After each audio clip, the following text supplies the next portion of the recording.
All right, it's April 16th, 2024, gonna, 7:31 PM, gonna, call the meeting of the Town of Willington Planning and Zoning Commission to order. Members present, myself, Bob Shabbat, Andy Marco, Doug Roberts, Becca Sinoski, Joe Hall, and, Bill Vanel. New business tonight, item E.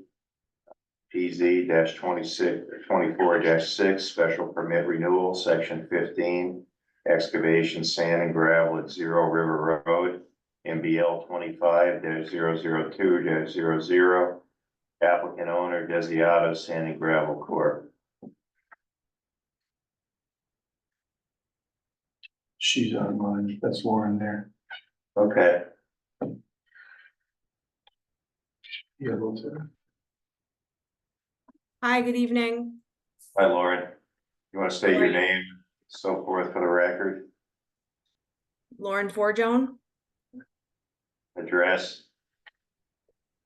Address is 999 Stafford Road, Storrs, Connecticut.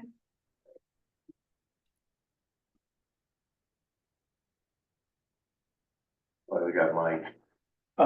This is a 1-year renewal for the excavation activities at it's Zero River Road, map block and lot 25002-00. The application, it's for one year, so there's no public hearing required. And there are no modifications unless Lauren has anything else proposed. It's just a continuation of 1 year. And I guess, Lauren, can you just give them an overview or an explanation, sort of what the last year was, activity, number of yards, what you're currently doing, what next year looks like, et cetera? Sure. It's, pretty consistent year to year. We are excavating around 1,500 ton of material, so it's not a lot. And we're only proposing an acre to an acre and a half, and we'll be working on reclaiming 1 acre. So I know last year we had some activity with another company, but there's nothing going on in terms of renting the property like we had last year. I know we discussed it. So essentially it's the same thing we've always been doing. It's not a large amount of material, and we have nothing coming in.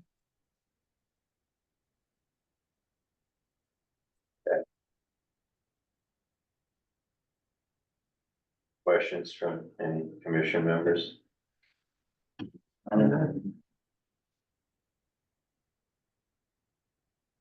No. I'm good. We haven't had any complaints or any issues with any of the activities or noise or trucks or anything along those lines. All right. All right, we can try to make a motion here then. All right, I'll make a motion to approve PZ 24-6, special permit renewal, section 15, excavation, sand and gravel at Zero River Road. I'll second. Okay, any discussion? All in favor? Aye. Okay, Hi, all right, you're all set. Thank you. Thank you very much. Have a great night. You as well. Bye. Which brings us to item number 2 under new business, informal discussion, 88 Lucian Road, conservation easement. I'm gonna bring up the map so that I know Doug is online. Just wanted to look at it.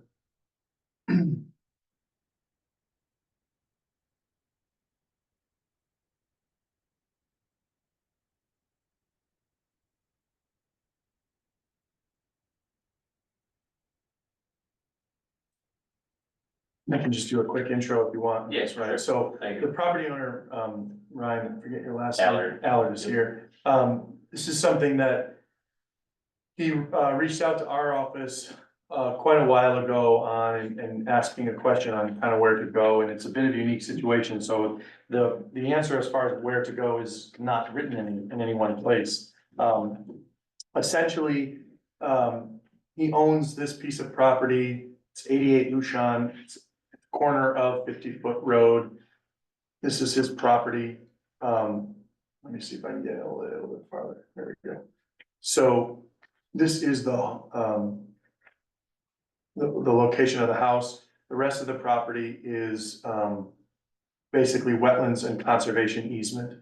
So this red line that you see here is the limit of a conservation easement, and there's a wetland line there as well.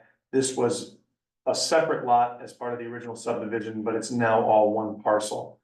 When this subdivision was approved, it was approved with a number of conditions, one of which was obviously the conservation easement. This property was limited in the size of the property. It can't build a house bigger than X. Basically, you cannot expand the house in this way or that way as a condition. There are a lot of constraints imposed on the subdivision. When was the subdivision built?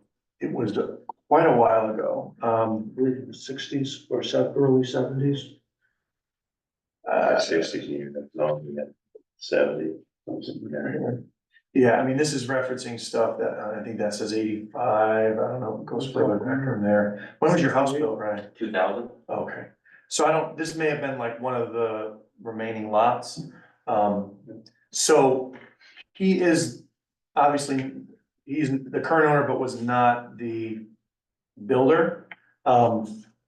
And there's an area here, and what I'm showing is the discussion point, but there's an area here, this line basically runs parallel and leaves, I think, less than 10 feet between the side of this house and the conservation easement.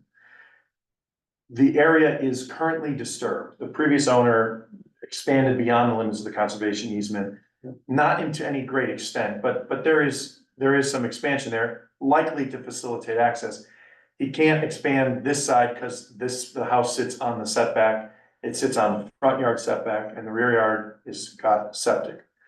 So Ryan would like to essentially put like I think you said, a 1-car garage addition here to get some living space, some storage space.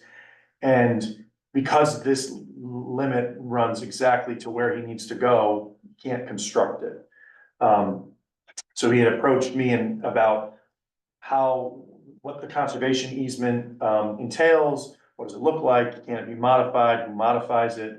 And my initial reaction was, after reviewing the Planning and Zoning Commission required the conservation easement as part of the subdivision approval, and it's your easement, but that his first stop really should be with the Conservation Commission to just provide some feedback. I'm gonna summarize to say the Conservation Commission, he did meet with them, they did talk about it, they looked at all the research, but didn't feel comfortable really providing their thoughts on what should or should not happen.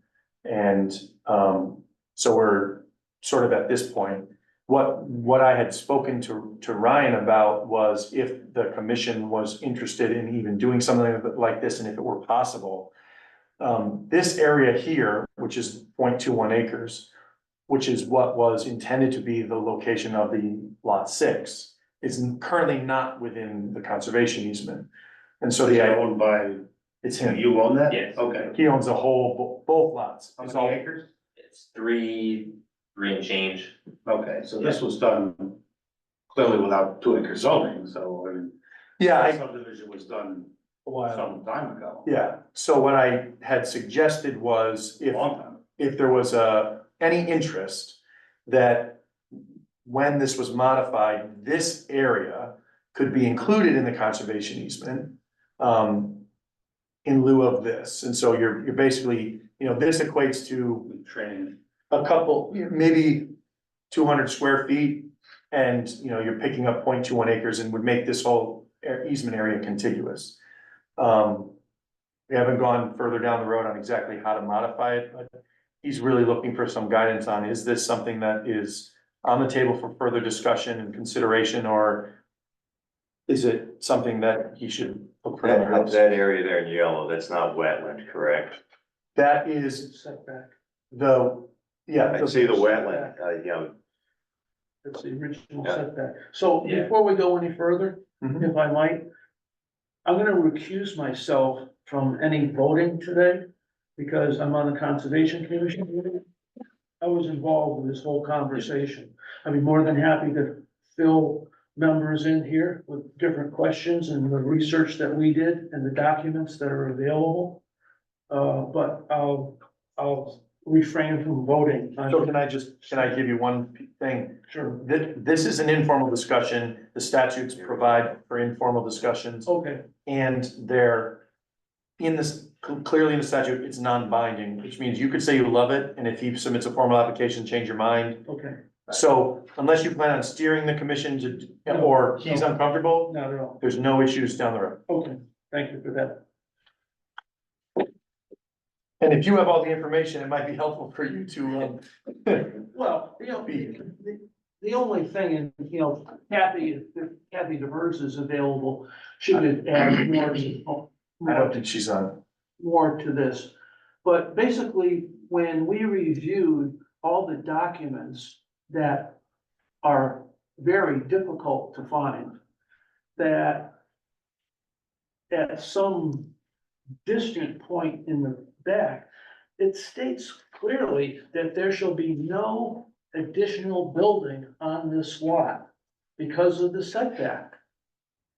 And the reason that the Conservation Commission didn't want to make a recommendation, this is all the information that's laid out is been laid out by the town's committees, planning and zoning, inland wetlands, and it's quite clear. And yeah, they did encroach even further into the setback on the wetlands. Yeah, take a wild shot. This portion where the house was built was probably filled. Yeah. Because the documentation states that there's not soil profiles. It's basically gravel that was pushed in there is filled.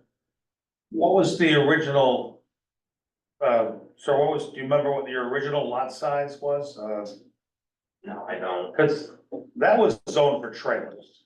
That was the Willington Trailer Park, that Yeah, corner of Navajo yeah, Road. it's still They're all kind of. double wide, they're all double wides down there, and then people got negative about double wides. So this is the front view of the house. Yep. Where's Yeah. the 10 feet, like, on that side? Left side, Yep. left side. I'm gonna try to go back.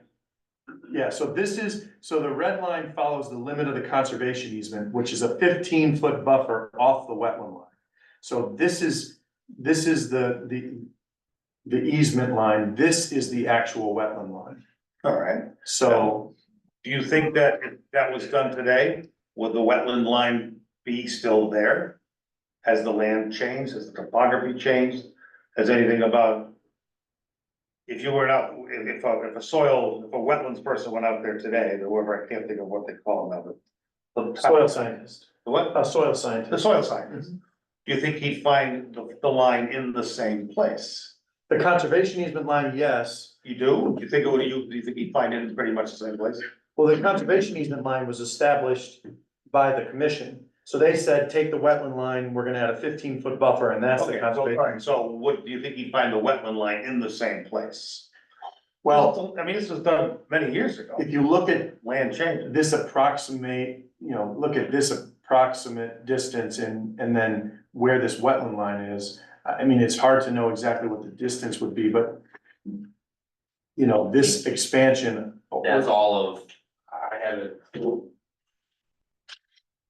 that's all of 20 feet there, because I was going, my guess on going outwards was 15, and it's a gravel pad, probably another 5 feet past what I was thinking. And then it drops down like a swale, where it does get wet. Is it physical water that you can see there? No. Okay, 'cause it's been awfully wet these last. Yeah, You were thinking you're gonna see water, you see it there. but that's all, so next to the garage, that's like a gravel pad now, was when I bought the house, Mm-hmm. and that's where I actually park my camper right now, Okay. so yeah.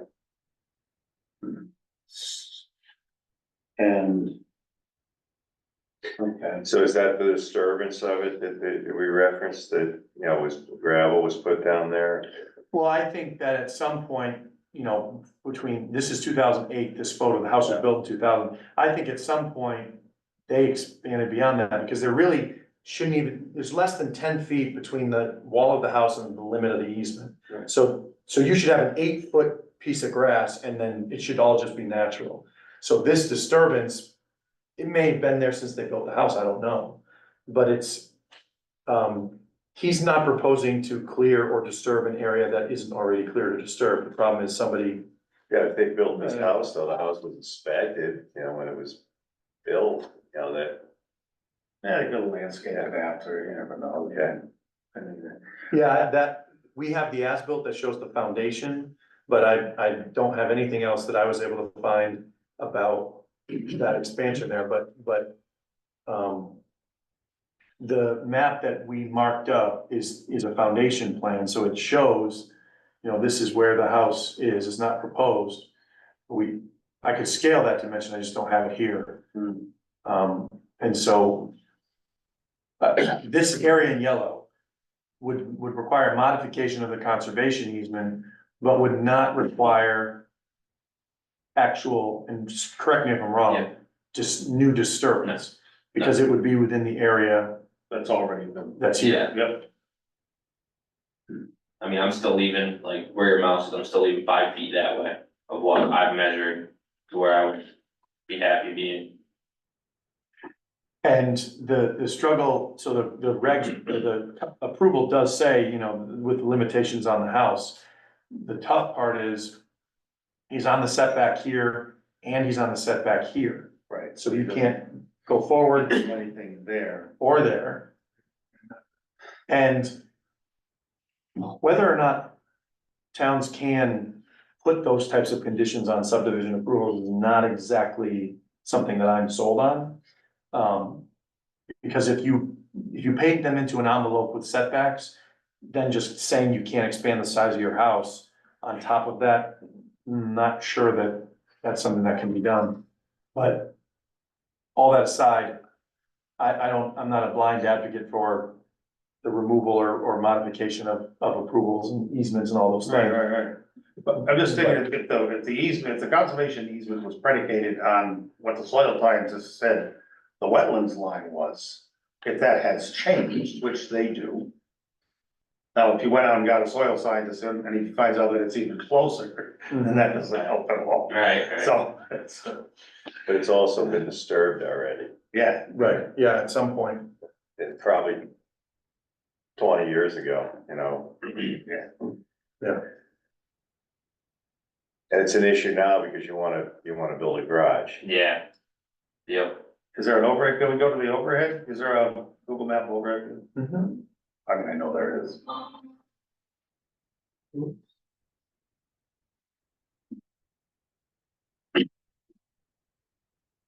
Excuse me while I deal with all my, And why did this go to zoning board of appeals? because it's a, Modification? it would be a modification to the approved subdivision map, which would come from you. Gotcha, that makes sense. So there's the this is the house, this is the wetland area, this is the 0.21 acre dry spot. And then this is the next house, and the road continues off, it doesn't actually go beyond that. So what's that wetland consist of, trees and so forth in there? Yeah, there's trees in there, it's just nasty. Swamp maple, Yeah. small swamp maple, Mm-hmm. other, you know, associated. Because there's standing water down in there and stuff when it rains and. Yep. Yeah, there's a There's little. more like, the standing water is more towards like my backyard, I would say though, Yeah, but. It's a backwater for one of the cedar swamps. Mhm. That is a little bit clear, you can kind of see it's just kind of thick, Yeah. and I think there's a culvert Yep, right here, there. which passes. Yeah, there's. And there's one down like 50-foot roadside too, which is probably the inlet going into my property.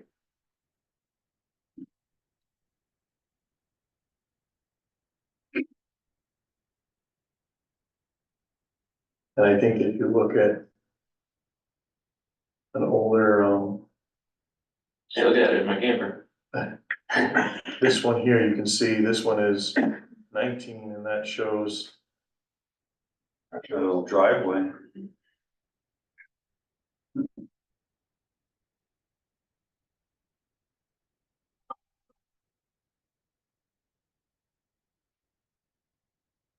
I can't say I'm entirely surprised that with like 10 feet, you know, on the side of a house, that somebody didn't do this. I can't say I'm surprised at all. No, Yeah, filled it in over Yeah. time. yeah.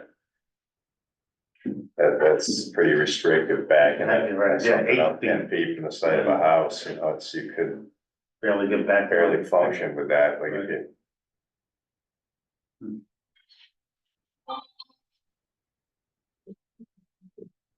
The Conservation Commission just felt that the wording that we ran into with all the other documentations, that wasn't, it wasn't in our preview. I mean, we had an Yeah. opinion, but it comes down to the rules and regulations that planning and zoning and inland wetlands had set into motion. And it just, it was a catch-22. Yeah, I hear you. But you're asking us basically our opinion today, like to have a discussion and. Right, yeah, it's gonna we're not- require- Nothing binding, we're Right. just talking, I don't want to misguide him in either direction. yeah. Particularly because if I say you should consider this, it's gonna have site planning done, modification of the easement it's a legal document. So there's expenses associated. I didn't want to suggest he endeavor to go further without having some of that feedback. One of the things that it brings into the conversation is how many other properties are there in town that are within 15 feet of an easement? Sure. And how is that going to affect everyone saying, yeah, well, how about letting me have a little bit more leeway? I bet if you visited a lot of those properties, you might be a little surprised. with what I'd Oh, say. gosh, absolutely. Well, I think that one of the, and I've dealt with this before in other facets, and yeah, you don't wanna create a situation where when someone makes a case, even if it's a reasonably good case, we're just willing to amend easements and all those things, but Right. the thing that makes it a little bit different for me, which is why I even suggested he start with the Conservation Commission, is because I asked him what his thoughts were on this, right? So in this case, you give up a couple hundred feet and you pick up 0.21. And I don't know that there are many cases where someone would say, you know, I'm gonna give you 10 times the land that I'm asking for. Yeah. That's a valid point. But, which at one point was a separate building lot, right? So in theory, when the subdivision was approved, you would have an entirely new house there, another septic, another well. Why that didn't happen, I don't know. But it's it's more or less, yeah, a trade. It kind of gets into, you know, how are you gonna mitigate doing this? What can you give to get what you want? Right. And that's one thing. Again, the Conservation Commission found ourselves in a catch-22 insofar as what the town ordinances said and what the documents with the property over time had mentioned insofar as no more expansion, et cetera, et cetera. And given the the setback from the wetlands. So, and we didn't feel that it was in our preview to say, oh, well, wow, let's swap. Because you're still having to deal with the setbacks and the setback off of the wetland. And that, again, that can open up a can of worms that you may not want to open up. And somebody wanted to build a house bad in 2000 to have that restriction on the side of their house. You know, the fact that they weren't gonna be there long. Yeah, that would be unacceptable to me. Right. Something like that, I would be interested. Mhm. So I'm living in the middle of the Everglades with all kinds of mosquitoes. So do you think, you know, considering you offered a trade for the, Well, you're basically putting a lot more land under conservation, easement, Yeah. than what you're getting out, for that sliver there. Right. The sliver's already disturbed. Yep. And probably has been for a long time. And really, what you're changing is you're taking pervious land and turning it into impervious So, land. so at this point, what are you really hurting when you're I know. getting more, it's, So that's it, you're just taking a little bit of grass and making it an impervious surface. It's at least this is 8, so at least 16 years. That, it's existed in sort of its current stage. You can see he's got a little wall here. And that, I guess, is that your service? So like It looks like, there was a tree there, it's a stump now, but okay. I'm assuming. Oh, that's sure, the tree. power? No, that's powerful, No, isn't it? No, it's not. the tree line. yeah, I it's see the about line straight right up. through. Yeah, I was gonna say, wouldn't that extra land kind of give us a buffer to the argument by saying, Well, right. this can't happen everywhere because Yes, You don't Not have gonna land be- to trade, right? yes. you're not gonna have that's a this good kind of point. situation everywhere. Isn't there didn't that just happen somewhere recently, where in Connecticut, where they did a fill in a wetland in order to build, but what they offered was a much larger parcel under conservation easement in order to get that. I mean, they still do they fill swamps still, I mean, it Said that does where- happen. That mega warehouse in Cromwell, I mean, was that what I'm where they thinking wanted of? to build it, they wanted to build an access road through a wetland, And then they said they gave up something. I mean, I read this was approved at the state level. about 6 months ago. Yeah, or something. So it does happen that you can, Yeah, I mean, not that we're talking about it here, but the wetlands process in Connecticut allows for what's referred to as offsite mitigation. right, yes, I guess So- that's it. Yeah. So that, if there's wetlands and they're low value and they have to do mitigation and they'd rather do something on another parcel that would be better for the area. Right. Yeah, I mean, that stuff is more like an Army Corps of Engineers Yeah, project. yeah, but I mean, it's not unprecedented to trade properties for other properties. For the sake of the discussion, I like Bill's take on it, like, you could use that as what he's given, a lot more than he's getting, and And it wouldn't open us up as much to, that's right. wholesale interpretation, because this situation might be a little bit more unique than It's probably very unique Yeah. in terms of this. most of the other exceptions that might be raised. And it would require a wetlands permit, so he still is going to have to get all the proper permitting and do that whole thing with the commission, and he's gonna have to prove to the wetlands commission that there isn't going to be an impact to the wetland there by bringing it there. And so there's that step, which is independent of this, and just trying to, there's different boxes to check, and we're trying to figure out how to get that guidance before going too far down that road in either direction. And so, and that, another step could be repeating this conversation with the Inland Wetlands Commission. Yeah. It would be the first application you'd have to submit. But, yeah. Just one comment that I have. I think you also have to take into account, especially when they're talking inland wetlands. This red line, once it jogs over to the left in front of the house and then it tails in. So as you get closer to the back of the house, that means that, after you build your garage, you're closer than ever to that setback. So does that give you any real room around the back end of the garage to get into the backyard? You know, just have a man door in the back of the garage. You Well, walk through as you go through. Yeah, And I mean, if he had to get somewhere, something back there, I mean, he still has the 25 foot. Well, right, yeah, Around the other you side can of- drive up. Or you build a garage with 2 roll-up doors. Yeah. On each side of the Right, garage. just go right through. No, I just wanted to point that out, that, you know, that there's a pretty steep angle to that line. That does come out at you a bit, but I think it was an effort to try to save as much of the. I get it, yeah. Yeah, well, that line just kind of follows the wetlands line, so. yeah. Yeah, I tried, when we, you know, this basically splits the difference, this is 15 feet, so we just came out.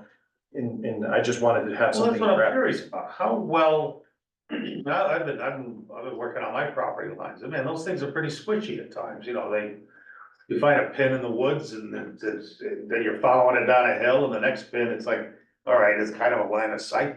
How accurately are these, I know they put the flags in the ground, but that's all they do, the soil sign, it just sticks a little flag in the ground, it's not surveyed.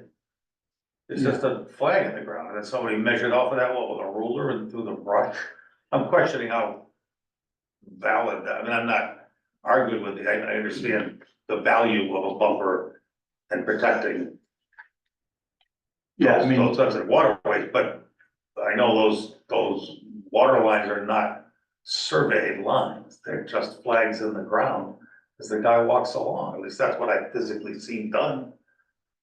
So how accurate is that? it would have been flagged at the time of this. It would have been flagged at the time, and then somebody measured off that, I guess. Right, yep, a Would the 15. surveyor have measured off of that? Would a?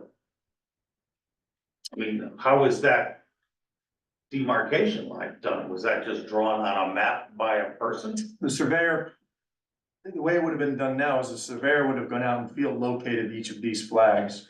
And then from that point, pulled a 15-foot line, and so he would have mirrored this. Okay. So we don't know where this line is now because those flags are Those flags gone, are long gone. but we do know where this line is. And so from there, we could go back out because we can measure from here. We're already close to. Yeah. I'm just curious, what a soil scientist in 2024 find that same line? Or would it be somewhere else? And I don't know the answer. Would it make any difference when it was surveyed, whether it was a couple of dry years versus a? Well, yeah, It sure. wetland. They look for modeling, they look for Yeah. a couple of different things. They're skilled, I'm not questioning their skill. But, actual placement of the flag is kind of arbitrary.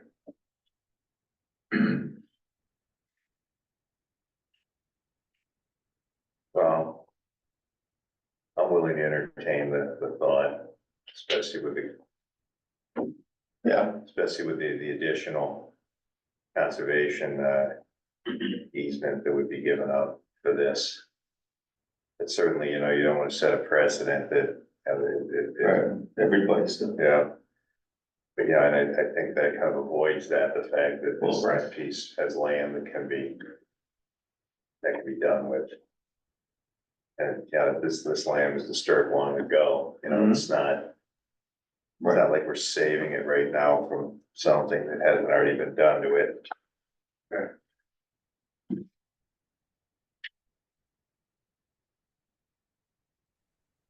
What size garage, what would be Single cars. Yeah. single car? Yeah. Small, And I was gonna go- 12 feet or something, 12? Yeah, I think about 12, 15-ish, yeah, see what, I don't know what a single car garage width is these days. yeah. So 8 you're- or I was thinking, What is the real impact to that on the wetlands, just by having more runoff? And maybe some, like, minimal soil Making strain. it the only runoff you get is on the, you know, That's what I mean. on the roof line of the garage, you can put a gutter there. How much it will change it, Yeah. anything, it doesn't. You got a gutter right on the back of the house, I see you Yeah. sticking off. yeah, they're both in the front, sides. yeah, both sides, So it's going there anyway, yeah. you're feeding the wetland. There you go. Well, And there's things that can be done if the Wetlands Commission was worried about you know, you've got this surface water plus the new surface water. And now you have a few feet of, you know, at grade, You're also running the water off the driveway. and Right. stuff. but all that sheet flow, there's things that they could do with the construction to make sure that the water had an opportunity to Right. cool down and have anything settle out before it got there. So that it wasn't just literally running off the garage right over. Right, pouring out. I would expect that would be something that they would look for. That they do. Right, the overall flow rate shouldn't change.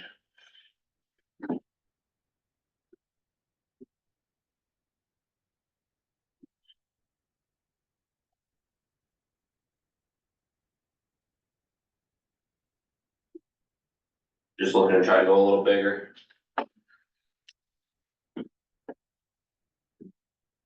We get more stuff, then we need more room. Then we get Yeah. More stuff. That's a single car garage underneath right now, correct? Yeah, yep. Like it, all right. Yep.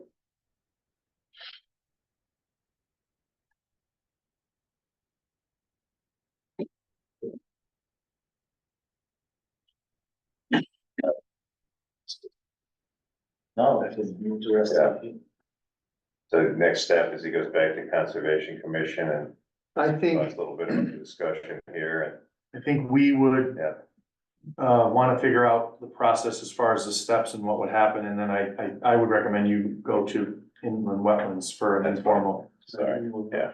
And then assuming, if they're in agreement that they would, you know, entertain the application and sort of understand the steps, then from there. Yeah. We would figure out, you know, the actual process and you'd be submitting those applications. Yeah. And we'll have to figure out exactly what the request is, so we'll, you know, yellow line, which is kind of approximate. Yeah.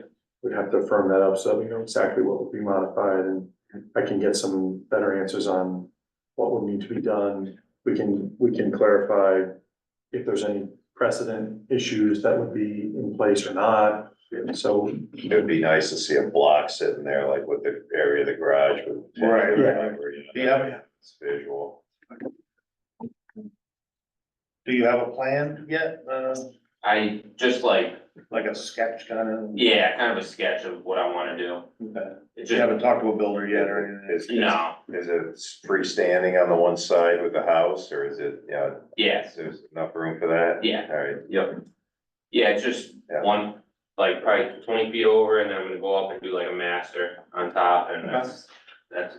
so you're looking to put a room on top of it? Yeah, yep. Okay, I understand. Yeah. Yeah. That actually makes some sense if you That does. have some more room. Yeah, Look better too. Yeah. Right, balance it out. Well, I assume I had a question. Do we have the original applications? 2,000. we have a lot of the documentation. I don't know if we have all of the applications, but we do have a lot of that.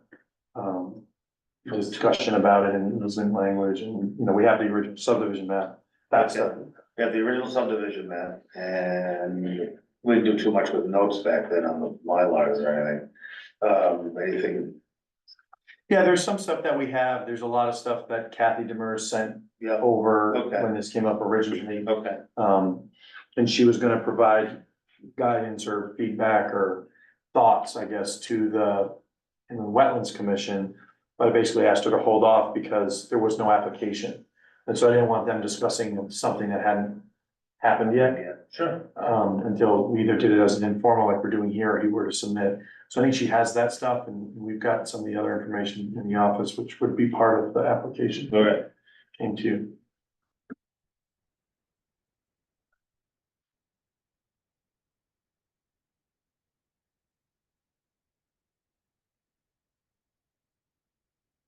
Well, the onus is on the homeowner, but it's probably worth pursuing.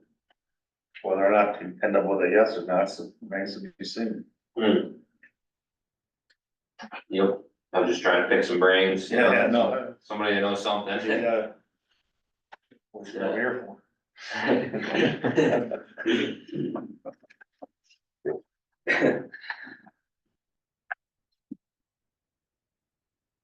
Alright, you guys are all set with me then? Alright, I'm good. thanks for Yeah, coming down. Yeah, appreciate it, guys. Thank you. Have a good night. Alright, good luck.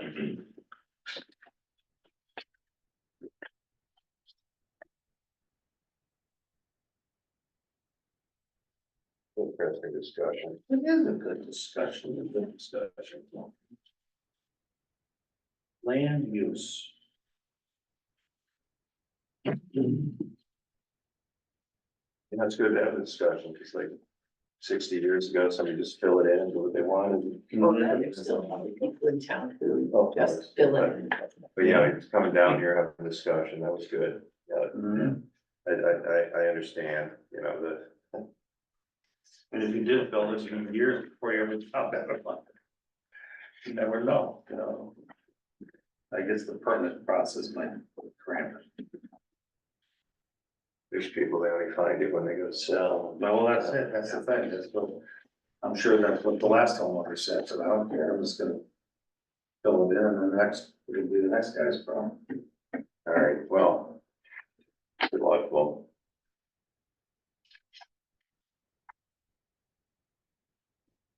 Okay, which brings us to, our unfinished business, home occupation discussion.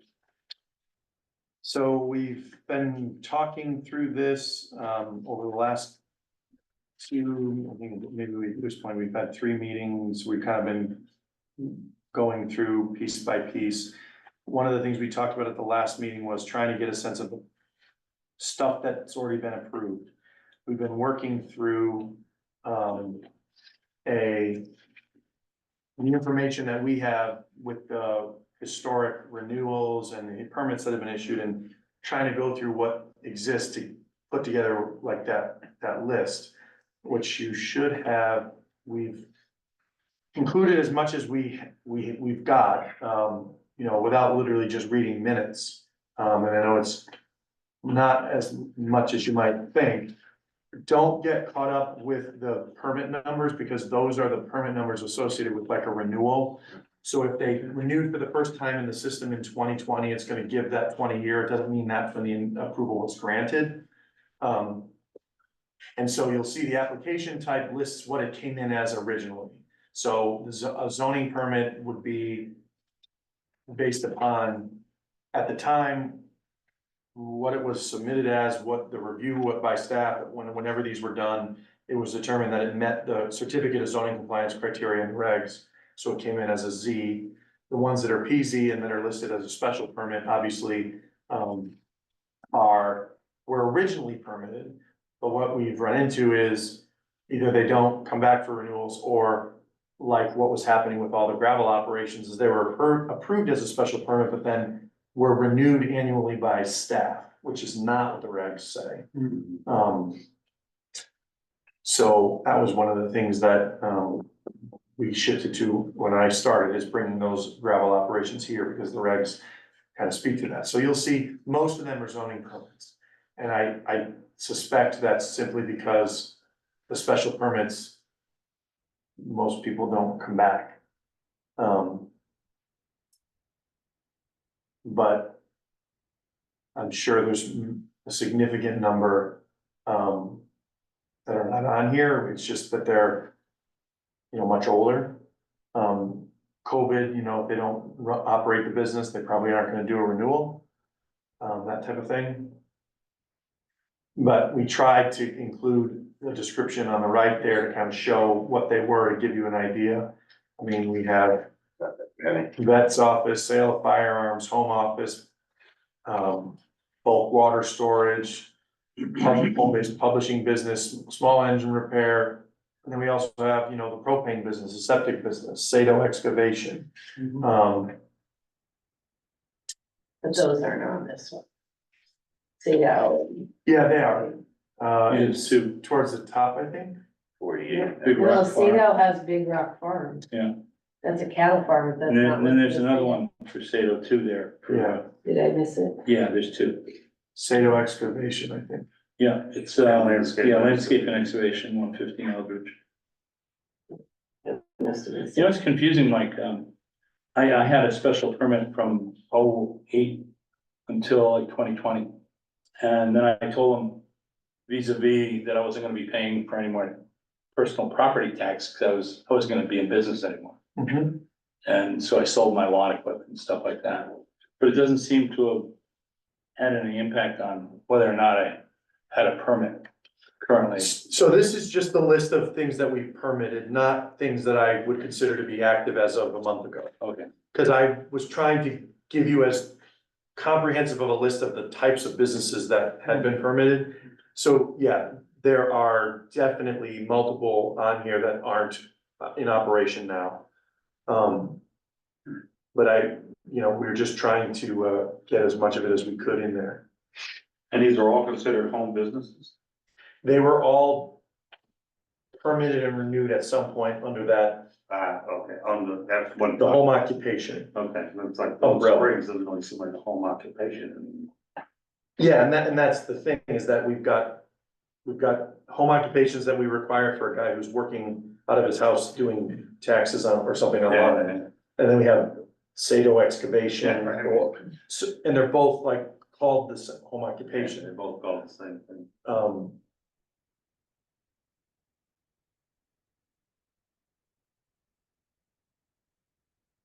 When do they not become a home occupation? When they're in a commercial zone?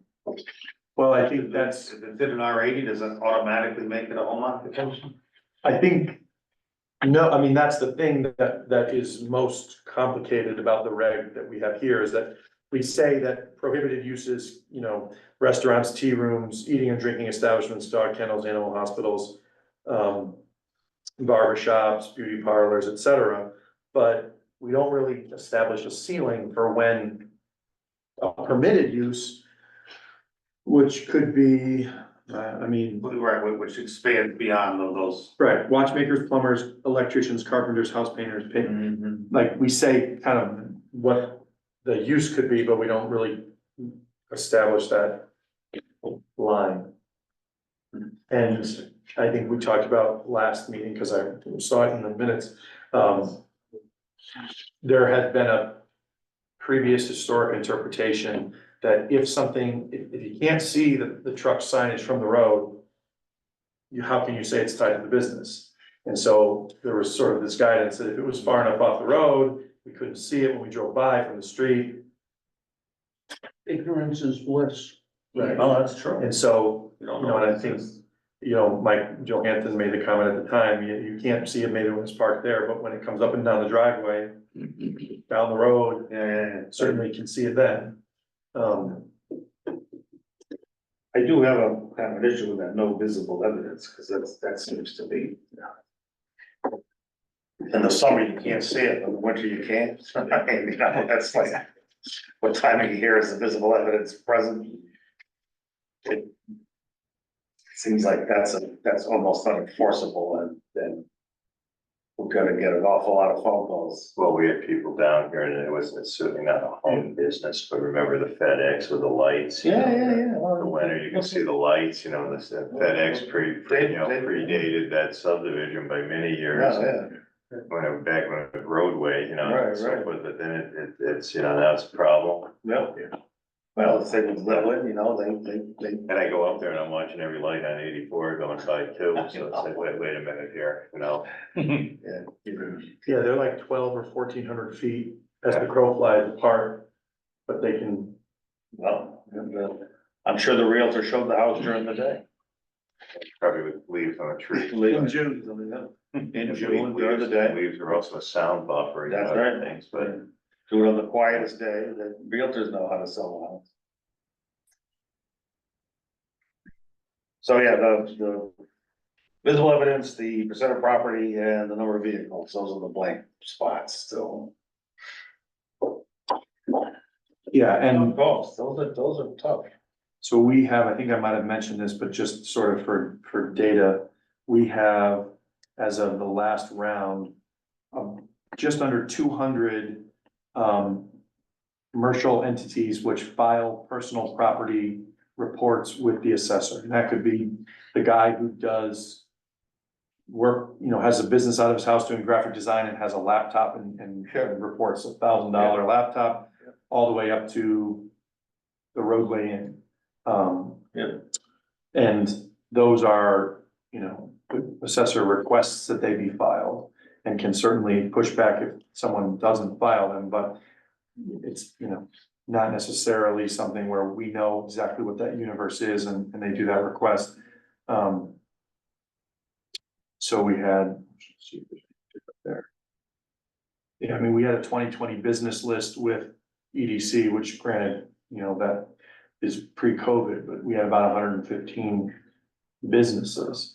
So I mean, there's not 115 commercial buildings or spaces. We don't have a lot of. So the vast majority of commercial entities which are in some way tied to Willington, I think are operating based upon, you know, from a home. In theory, we could potentially map the personal property list and we could show you where they are. But I think a lot of this stuff is non-commercial space. Mhm.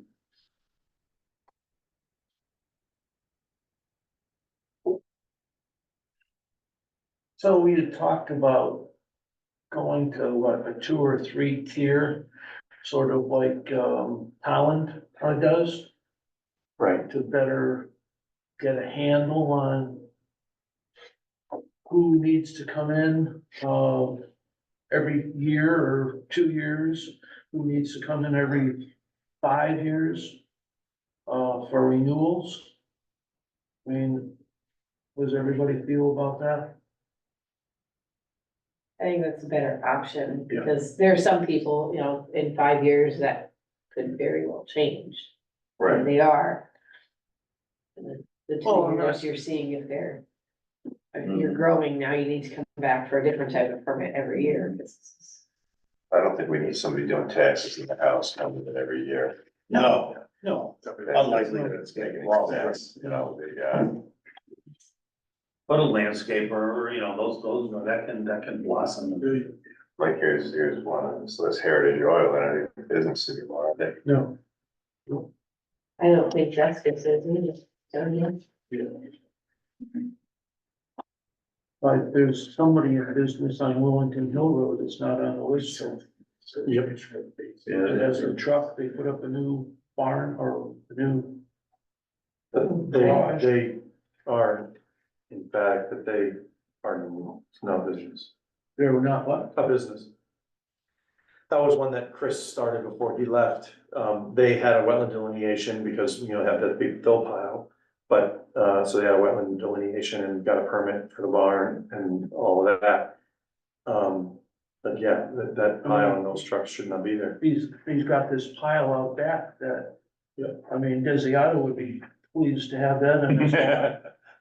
And So what's the deal? with that business, Yeah. Chris issued an action against the, you know, that property just before he left. He Okay. reached out and said, I'm gonna, you know, we're gonna get rid of the pile, we're not running anything out of here, blah, He's blah, blah. got 2 trucks now instead of 1. Yeah. He's always had. Right. On 320? He's parked both. Yes. Yeah, oh, yeah, I know. They're out, never mind, they're out the road, not too far, just down on that little. Yeah. Right? Yeah, next to the woods.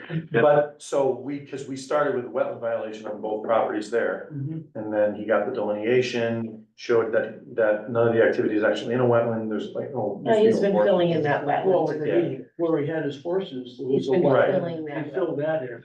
So, which is kind of coming full circle, we have a few issues here, there, and everywhere that all kind of come back to what we're talking about.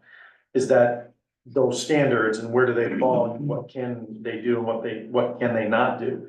Right now, other than the exterior evidence, what's different about that property than say Dorhipsky?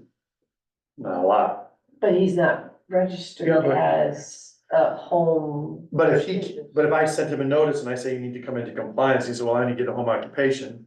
And then we sort of go down this rabbit hole of, do the regs allow it? If we say no, what do we do when these other businesses that have been renewed for 1,000,000 years come back in and ask for renewal and we said, so we sort of get caught. No, yeah. So the thought with these is we need to fix this because then we'll know where those businesses lie. and they can get an approval or they can come into compliance. Well, and with that particular situation, you know, we were just talking about wetland setback. Yep. Really? I mean, this gravel pile keeps getting pushed, it gets bigger and bigger and it's close, it's more and more and more into the wetland. Did they permit the building? Yeah, that, Just curious. The wetland, that wetland delineation was done by, Rick Zulik. And, I was surprised at how, where that wetland line fell. Because when I looked at the property and where the flags ended up being, he had the flags and I went out and looked to make sure. It was surprised. He picked up much more area than I was expecting. And that whole horse pasture, which I don't know what it was years ago, but So, yeah, at least for the most recent, you know, whatever, probably 10 plus 15 years, it's been that. But none of it flagged as wetland. so I mean, this is, you know, we've talked about a lot of things. But when does it get to a point where the neighbors start saying, you know, what the heck's going on next door? That's how it started, a complaint. You know? Yep. And so I can see where things need to be clarified. Insofar as, yeah, oh, it can't read it, well, that shouldn't be, you shouldn't get cut some slack Well, for. what's the difference in the size? My question would be the size of the truck. Are you talking a little sign on the side of a pickup truck? Or are you talking a triaxle? Those triaxles, you know, it's gotta be something, it's parked somewhere. Yeah, they're not signed. I don't think. Yeah, they're on the side of the door. They are? Yeah. I thought I saw no sign. It's on the door, it's not on the And there's a lot more egregious examples than that one spot.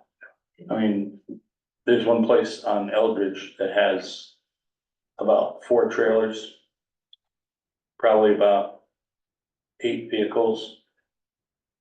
You know, it's just, Oh, where we, it's crazy. But what it boils down to, we need to get all this sorted out so that Mike Right. has the ability to go in and enforce. I mean, that's what we're talking about here, you know? The way I see it. would that include accessory structures? Being like, what's a reasonable size to be considered a home occupation with an accessory structure, is it? We have a 50% threshold on the special permit side. So shall occupy an area in the principal building or accessory building, which is no more than 50% of the livable floor area. That's what we were concerned with when we moved in, we wanted to put a greenhouse up, well, the greenhouse could only be 50% of the square footage of the house. So, Not a very big greenhouse. no, it isn't. You could put a solarium there. Well, that's the problem with running a business in an R80 zone. Not I think restrictions. the trick for me is the regulations would allow, like, for example, the property that we did on Ruby. They put up a fence, they had, you know, the 2 trucks that they have, and then they park the trucks here or there. That's a smaller cape, I would imagine, maybe 1,000 square feet. If he had come in and said, there's all this neighborhood opposition, you know what? Instead of doing fences and this and that, I'm just gonna put up a barn and I'll park everything inside, nothing will be outside. To me, that's a better solution. The regs would say you can't. And so the regs allow for just screening essentially, but they don't allow in certain cases for it to just be fully enclosed because we limit the size of the building. And you know, there's this question of if an accessory building like a barn is bigger than the main house, is it still accessory? And some people will say yes, some people will say no. But that, Well, if it's a barn versus storage area. Right. I mean, to me, like land use wise, am I storing trucks in that barn, or is that barn for my animals and my feed? And my- Yeah, right. There's totally different, I guess, again, in my, space requirement. yeah, And the other consideration is when they were talking about that, design for the big warehouse. Mhm. There was, landscaping designs that involve plantings that we're gonna be shielding between the street and the building. So I mean, that could be another alternative in lieu of fencing. Absolutely. And it'll look a lot more natural. And I think Bob said before, out of sight, out of mind, that's all, that is kind of what you're looking for. If you can't see it, it's probably not gonna bother you. Because then you're not encroaching visually on your neighbors because you don't even notice it's there. And if noise is kept to a minimum, then that's a good business in an R80 zone. They just need to be evergreens. You know, we have a farm that was originally more of a residence and now it's an industrial site. Almost. By virtue of the amount of vehicles and equipment and so forth on it. Go play with those Highlanders. That's the guy with the Highlanders, right? Yeah. Yeah.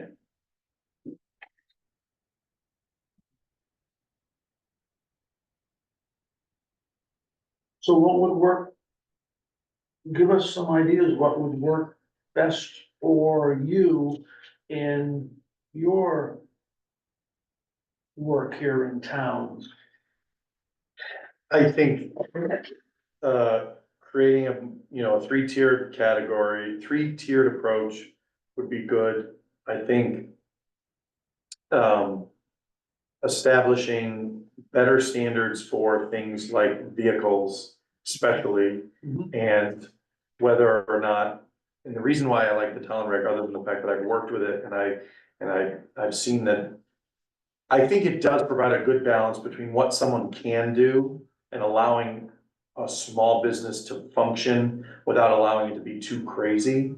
So it's not all or nothing, but they distinguish between the commercial vehicle and a business vehicle. So a guy who has a single F-350 that he pulls a landscape trailer with would be a business vehicle, but something like a dump truck might be a commercial vehicle. And so that is one of those things that may trip you into needing a special permit or whatever. Makes sense. So, I think it's the things we're talking about, exterior evidence, vehicles, type of operation, size of the operation, all those checkpoints are either you go from being a zoning permit to a special permit, or from a special permit to being basically not allowed. And right now, there's that clear when something is too big. Right, and that's a tough one. If they don't have, if they're not visible from the road, can they have a 10-acre yard of equipment storage? And can they have 200? They would have a huge house though. Well, Well, if when it's- you're saying it, Yeah. the accessory building is so big. But it's not visible from the road, it doesn't Well- count. That's been the approach. Well, I can't see it from the road, so how can I tell you it's a business? if we go and we start talking about one of the larger businesses in town with Hipskis, well, they're running a farm operation. So they can have It's a very, very different rules. farms and things like that. So, it's different. That's what their ad said, Dipsey's custom farming. They didn't say. But most of They their, called themselves custom but farmers. again, their equipment, their large trucks and other things Yeah. are stored in a very orderly, clean Yeah. area On an impervious surface. on an impervious surface. Mhm. If only everybody would play Nights. nice, Yeah. yeah. Absolutely. Well, if everybody played nice, we wouldn't need any regulations. But that isn't the case. So I have a question about allowable uses. Would that all then put in the tiers where certain of these uses fall under zoning permit versus a special permit versus now, we know what's not allowed, that's in the prohibiteds, but some of these other things make sense that they should be in the one side or the other, and then you got some of them that like, they could go either way. Some need to be in an industrial park. Right. Yeah. Mike, could you take a swag at like putting together a draft and put it in the different tiers and everything and Yeah. give him something for good. Yeah, that way he discussion has at our an next idea what he meeting. needs to Yeah. work with. Right. Yeah, I think it would make more sense to us, like, it sounds like that's what we want, like the tiers. Mhm. Well, it made sense when we had that to look over. Yeah, it helped. You know, we take ours and like somehow drop it in that format, you know, Right. and then start working it from that And then, perspective, yeah. then we break the things up insofar Yeah. as renewal every 5 years, 2 Yes. years, 1 year. Yes, and that way it gives more fairness, like on, some of the, somebody with a home office. Well, you know obviously, what it's- category yeah, you're gonna be in right up front. You said Tolland has one you like. Any other towns that seem to be managing this well? In your experience? Not in a way that I think is not overly complicated. I know I had mentioned that Ashford there's a difference in Ashford between a home occupation and a rural business. So the special permit side, that what you'd see here, they don't call home occupation, they call it a rural business. So give me an example of a rural business. The transmission shop, Oh, Right. Terry's transmission? that's not commercial zone. Ashford, That's been there for years too. Yeah. The old ice cream shop at the corner of, what is it, 89, is it 89 Subpoena? Yeah. Is that Subpoena? Yeah, the dairy barn? No, it used to be I thought it was an ice cream shop or liquor store across from the lake as you're headed up towards the highway. Oh, liquor store. Liquor store, Oh, yeah. it was ice cream store. And someone asked me if they were gonna do ice cream there. Yeah, there's a few, I tried looking to see where they were, but it's just the idea that it creates a distinction and a rural business goes to the commission. And so I think the idea is to try to shift what we call it. So that we're not saying, well, this is a home occupation and this person does taxes in their house, and this is a home occupation and this person has 3 dump trucks. That is a distinct So in Ashford, difference. That is a true difference. And Ashford, like Admiral Septic would be a rural business. By calling it. Yeah, they have a very specific criteria for, and I'm not saying it's great criteria, they have less businesses, but it's a 2,500 square foot total size cap. So if it's more than 2,500 square feet, it has to go to the commission, and then I think there's a 5,000 square foot cap. I can't remember now, but, their zones are not set up like traditional Euclidean zones that we have here. They're literally described on an old map, almost like in a deed. C1 is 150 feet deep off of this road, a span of 1,500 feet parallel to the road, and then crosses over, and it's not a zoning map. All right, But I just like the distinction in the terms. Yeah. I think if someone sees a special permit request for a rural business, to me, it conveys what it is. Oh, I kinda like that. I mean, I think that helps. Actually, It's almost you wanna It take. separates this Three list. tiers and then throw Ashford's verbiage. Right. Yeah. No, that's not a bad way to look at it. I think that helps the distinction for me. so you got something to work with, Mike? Yeah, I'll put something together as just sort of like a draft and. All right. We're moving the ball. A little bit. Yeah, well, this is worth spending time on. Absolutely. Get it right. Obviously, we value the businesses in town. We do. But we also gotta look out for the neighbors and. It's good stuff, good thing to kind of get right. Improve. All right, You don't have minutes, she sent them to me, but we haven't had a chance to review them. table that until the next meeting, and let's put on the next agenda. Any correspondence? The only thing that I was gonna mention, let me see if I can pull up. So the Center for Land Use Education and Research is having another land use board and commission, training. It's a webinar. They just sent out the thing yesterday, and it's Thursday. It's in the middle of the day, actually, but it's a 30-minute on the types of power of land use commissions, and then zone change and regulation amendments versus special permits and site plans. So it's a webinar, 30 minutes, middle of the day. Anybody's interested, I can send you. Anything? No, just not. What day? Sorry. Thursday. So Thursday at 12. Yeah, I can't do that. Send me a link. Okay, I'll take a look at that. okay. I'm teaching. Yeah, you send me that information, Mike? Yep.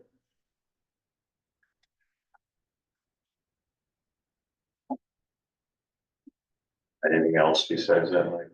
Nope, that's all I have at this point. Brings us to item, I, public participation for items not listed on the agenda. Anything from the public? Oh. It's school vacation. It's not that interesting anymore. We need something. Something controversial. Get people No, going. no, let's keep it nice. You don't say like giant, giant warehouse. Okay, let's see, item J, staff report discussion, anything, Mike? No, so we'll work on the home occupation stuff. The lot SIP, program, we are at the final plan point. So, it was submitted to CROG for review. There's still a fair bit of detailed work that we have to do. And we're gonna be starting to reach out to the property owners that are in the area.